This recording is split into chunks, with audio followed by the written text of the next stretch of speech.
Hallo ihr liebe Leute, hier ist wieder der Yankee mit Let's Play Terranigma auf Pelzig. Und ich habe mich schon wie Sau drauf gefreut, hierher zu kommen. Ah, hier gibt es sogar auch eine Möwe. Okay, die bringt uns aber jetzt auch nichts. Ah, endlich. Endlich können wir zu dem geheiligten Ort von Terranigma. Neo-Tokio! Juhu! Ich habe mich schon gefreut wie noch was. Ach, die Musik.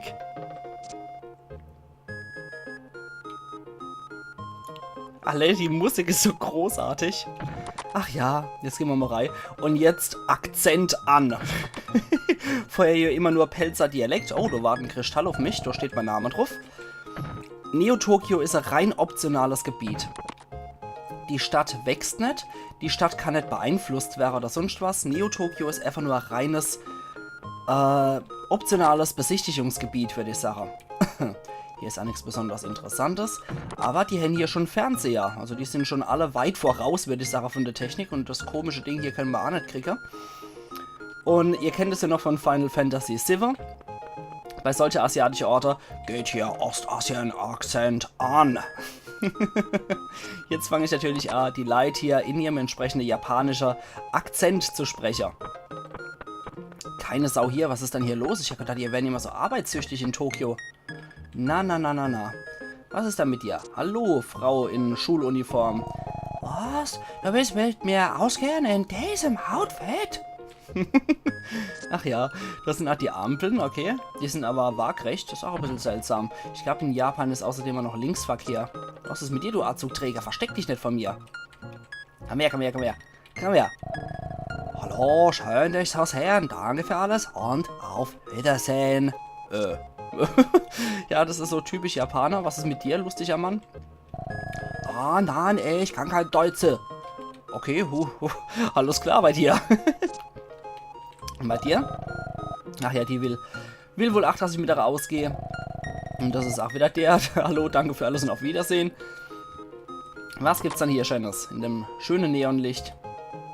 Wolke 7. Oh. Du wären so europäische Frau. Oder amerikanische Frau eingeflogen. Hallo Süße, für die Attraktionen von dem Laden bist du noch zu jung. Komm in ein paar Jahren wieder. Baby.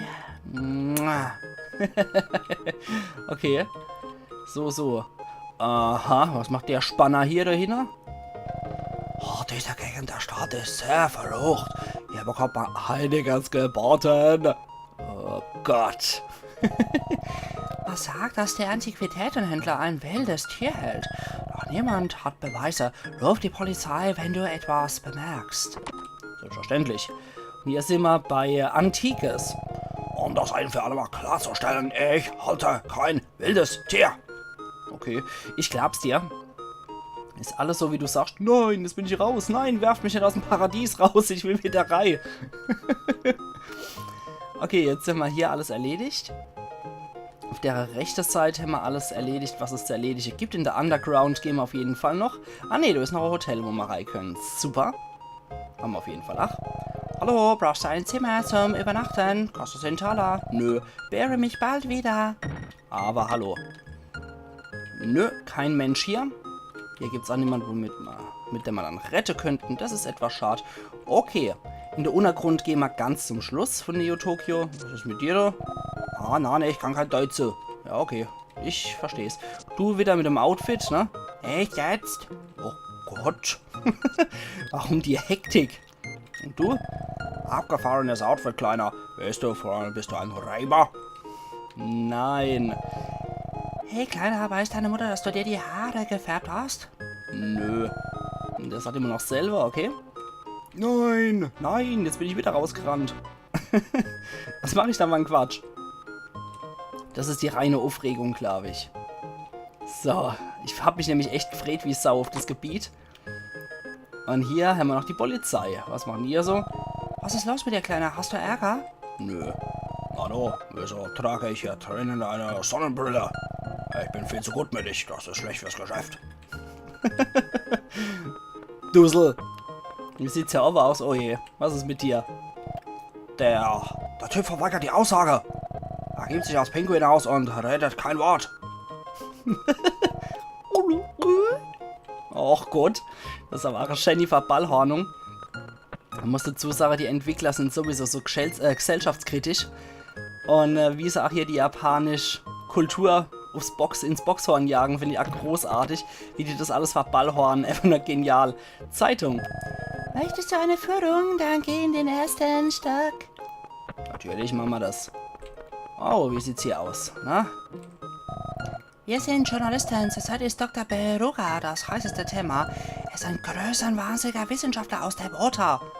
Ach, Devota, ne? Wo die ganze Devote herkommen, wo die Handschellefabrike und 50 Shades of Grey herkommen. Alles klar.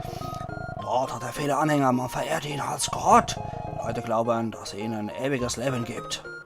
So. Seit kurzem ist Beruga verschwunden. Spurlos. Und du hier, Chefredakteur?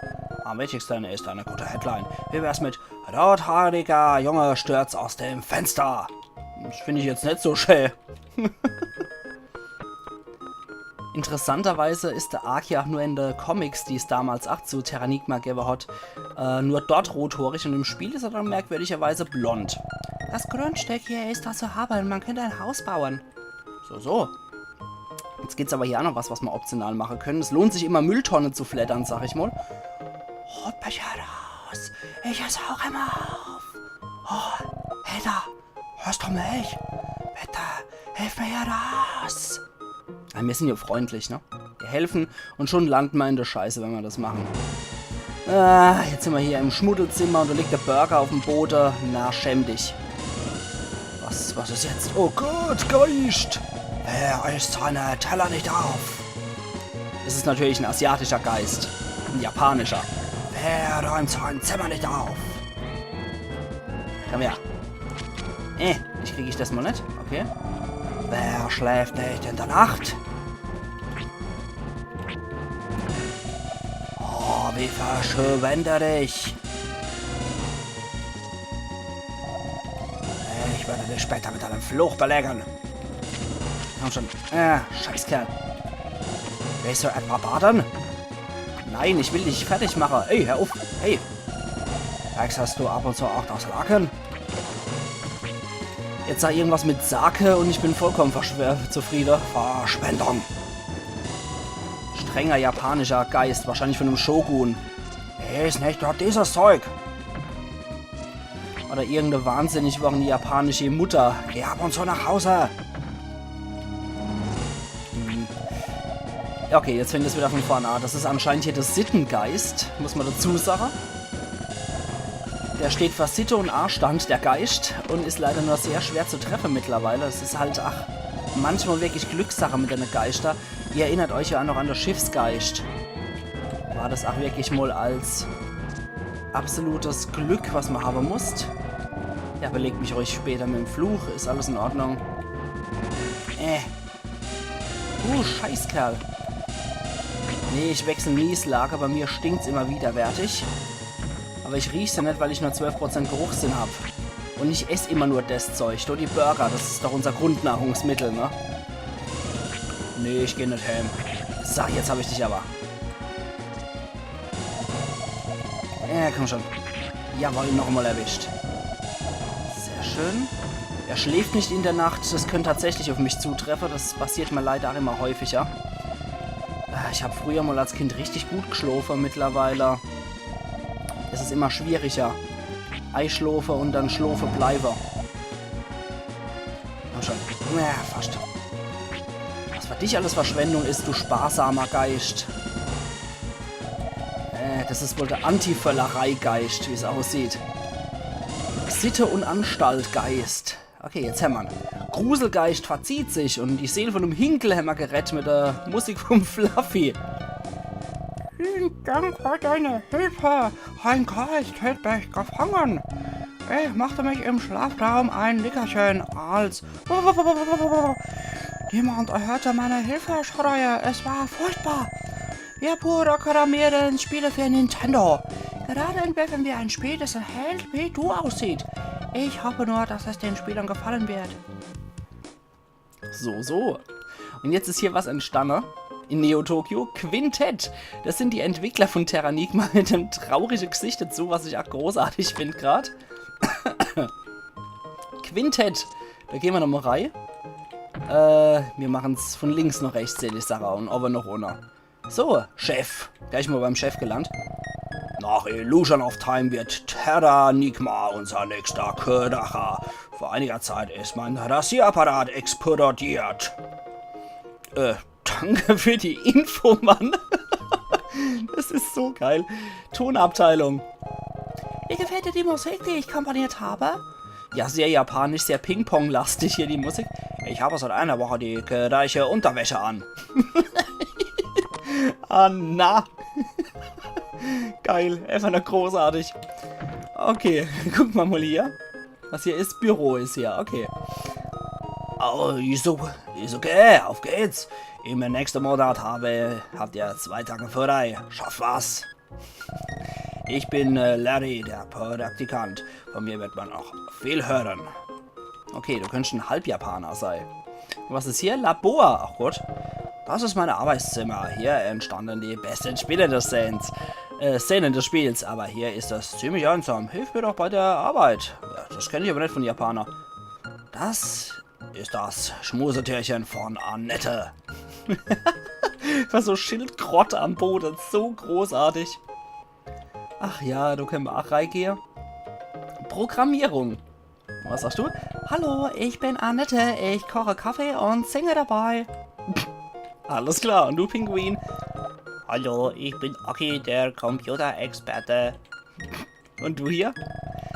2 Tage Urlaub hintereinander. So viel hatte ich noch nie. Ja, das reicht, um 2 Tage durch Europa zu flitzen, mein Lieber. Dann gehen wir mal hier hoch und gucken, was es Durchschnittes gibt. Das ist so geil, wie die sich selber auf die Schippe nehmen hier. Planung. Ich habe bereits damit begonnen, ein Spiel zu programmieren. Das Spiel wird Terranigma heißen. Abgefahrener Name, nicht wahr? Ach ja, ach ja. Tenchi Soso heißt auf dem Japanischer, die Erschaffen von Himmel und Erde. Herr Miyazaki ist der Autor des Spiels. Ein echter Freak. Was sagt er, sei als Kind vom Wickeltisch gefallen? Alter, nicht wie bei Asterix, er sei ein Kessel Zaubertrank, weil er sei als Kind vom Wickeltisch gefallen. Alter, was ist da das für ein Zusatzinfo?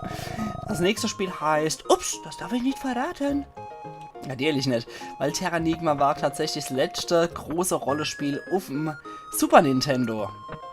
Aber eine beste Grafik. Hallo, ich entübe gerade einen Katastrophenplan. Okay, und du hier?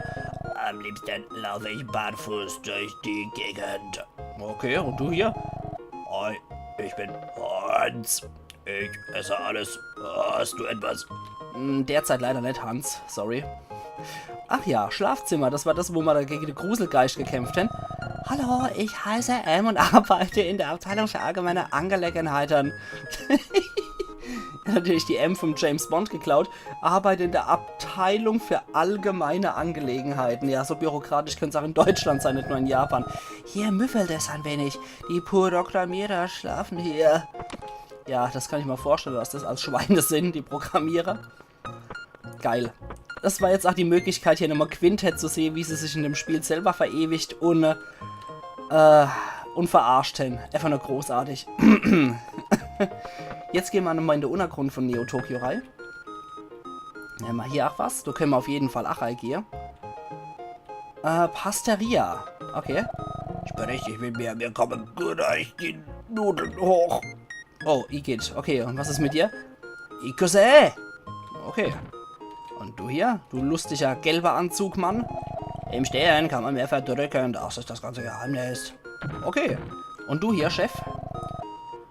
Ich komme bei Nudelessen. Drücke abwechselnd A und B, um Nudeln zu essen. Wie in richtige Leben.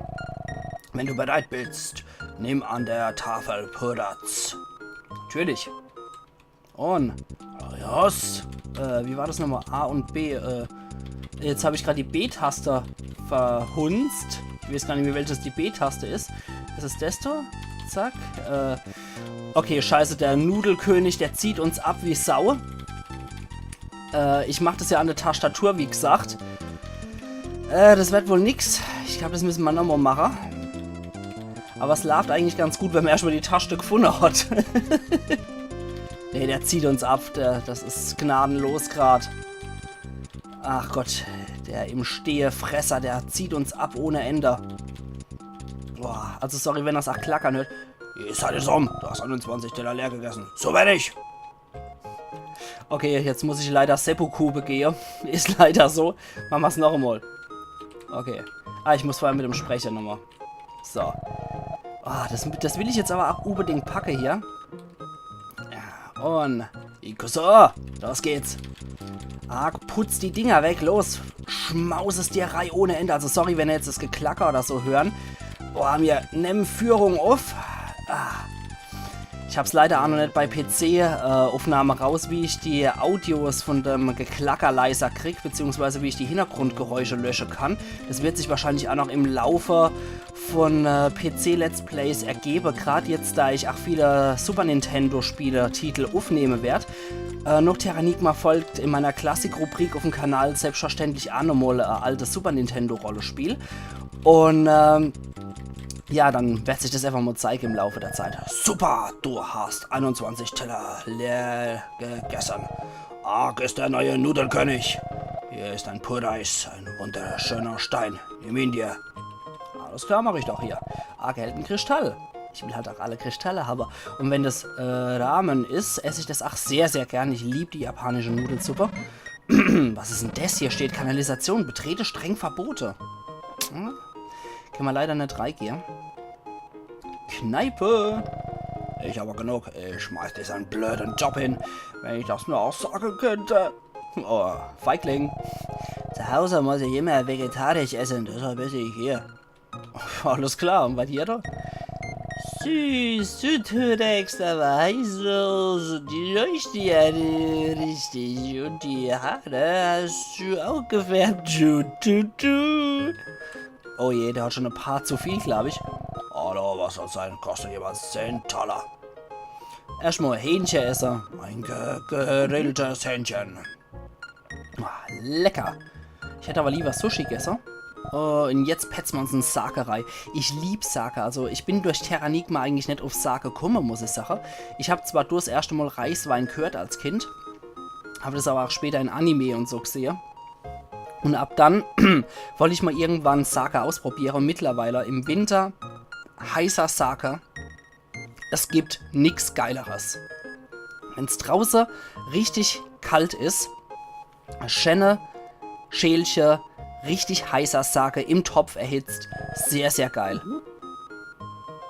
Oh, ja, so sehe ich denn noch auch aus. Arigato. Okay, jetzt schwult er den Typ hier. Merina? Yeah. Du hier? Merina? Yeah. Und du hier? Merina? Yeah. So, jetzt ist Anime besoffen. Das ist einfach nur geil. Einfach nur geil. Jetzt haben wir mit Neo Tokyo auch alles mitgenommen, was geht. Und ja, leider müssen wir jetzt schon wieder rausgehen. Das war's mit Neo Tokyo. Und jetzt machen wir aber nochmal die Inseln unsicher. Das habe ich euch ja auch noch versprochen, dass es im nächsten Teil kommt. Das machen wir auf jeden Fall, bevor wir noch Yamai gehen. Gucken wir uns hier nochmal um. Weil hier gibt es einen Gegenstand, den brauchen wir für den weiteren Verlauf von der Spielgeschichte. Und das ist sehr wichtig. Und zwar das hier. Argeheld Turboschuhe.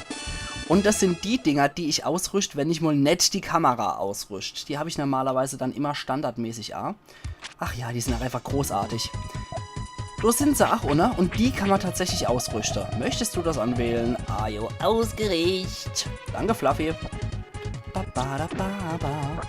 Und hier haben wir noch 378 Taler, so als Leckerli aber drauf. Und die brauchen wir auf jeden Fall fürs nächste Level, was wir angehen müssen. Und was macht das? Achtung, ich sag's euch mal. Hurra, zack. So, du rennst mal ein bisschen schneller mit den Dinger. Also die haben ihren Namen auch nicht von ungefähr. Wer hat's auch gedacht? Und da können wir jetzt auch noch hochwurschteln und landen hier nochmal in einem Gebiet. Ich weiß nicht, was das für ein Gebiet eigentlich darstellen soll. Ob das Indonesien sein soll, das könnte ich mir zumindest vorstellen. Weil es ist jetzt zwischen Australien und Japan bzw. China. Ich könnte mir vorstellen, dass das wohl Indonesien darstellen soll. Oder vielleicht auch Malaysia. Man weiß es nicht. Was gibt's denn hier? 1403 Taler, nicht schlecht. Ziemlich schönes Gimmick, wie ich finde. Da aber gibt es auch noch etwas. Und zwar Glückselixier. Glück müssten wir haben. Also rein in der hohle Kopf. Geil. Jetzt fühle ich mich schon viel vom Glück gesegneter. Alla hopp. Haben wir hier alles erledigt, was wir wollten. Und dann wursteln wir noch woanders drum. Moment, ist da noch eine Insel, die wir besuchen können? Nee, das war's erst einmal.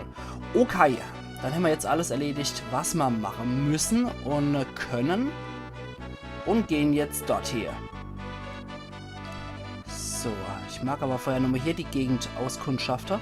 Ich glaube, das soll auch hier der Yangtze-Darsteller. Da im Westen ist, glaube ich, der Yangtze zu sehen. Oh ne, Quatsch, das da. Ne, Quatsch, der Yangtze hatten wir ja bei Tibet. Das war bei Luran. Sind wir angeblich über die Yangtze gegangen. Aber ich glaube trotzdem, dass die Gegend eigentlich China da... Ja doch, natürlich. Natürlich ist es der Yangtze. Der fließt hier und fließt da oben nochmal rein. Der geht da ins Meer und geht da wieder weiter. Da oben haben wir Lhasa oben links in der Ecke. Und Eklemata sehen wir links außerhalb vom Bildschirm. Wir sind natürlich hier in Ostchina und kommen jetzt meiner Meinung nach noch Shanghai oder Hongkong. Auf jeden Fall sind wir jetzt in Yamai. Soll wahrscheinlich entweder Hongkong oder Shanghai darstellen, denke ich. Und hier gibt es den chinesischen Akzent. Aber auf jeden Fall wird vorher gespeichert. Und um Yamai kümmern wir uns morgen, ihr liebe Leute, bei Let's Play Terranigma auf Pelzig. Also machen's gut und bis morgen. Ayan Yankee.